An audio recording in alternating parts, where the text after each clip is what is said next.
because you've been working for so long and you worked when you were young on a lot of different things. You've been in good situations. You've been in bad situations for young people. Do you feel protective of these teenagers being on their, it's a first real big job, I'm sure, for all of them? I feel extremely protective. I feel, and by the way, not just of the cast, the crew too.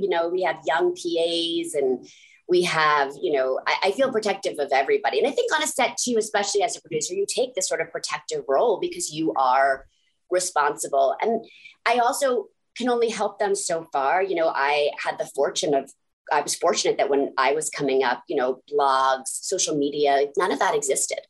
So I was able to exist in a world where, I always say social media, especially for them, is like a second job.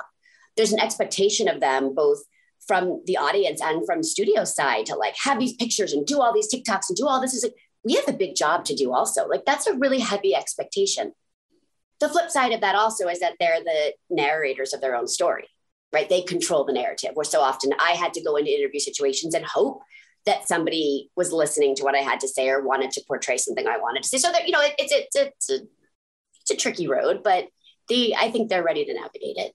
God, the scariest thing for me is like, if I had access to like a big platform when I was 14 years old, I would have been canceled in a second. I mean, because I would have said something stupid. Yeah. Well, I think we have to have some leeway for that. I think there is a world where if you learn from mistakes, what are we doing?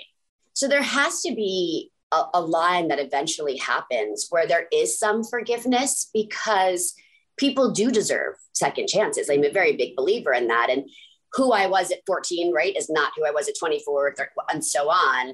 But you also need to teach the youth that everybody is watching. I always tell my kids that I got this from a girlfriend of mine, that it's like a tattoo. And it's like when you're 4 or 5 and you're super into bubble guppies, right? And you get a bubble guppies tattoo on your face. And now you're 8 or 9 and you're into like Transformers and cool stuff. And you're still walking around with bubble guppies tattoo on your face. And permanence is hard for them to understand, right? Even their social media disappears. But they have to understand it doesn't ever disappear, ever.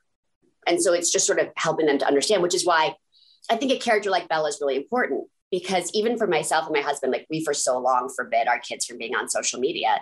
And then we realized we're not setting them up for success because they live in a world where this exists and it's our job to teach them. So what does that look like? How do we teach them and let them slowly get their feet wet without, jumping into the water and not being able to how to swim?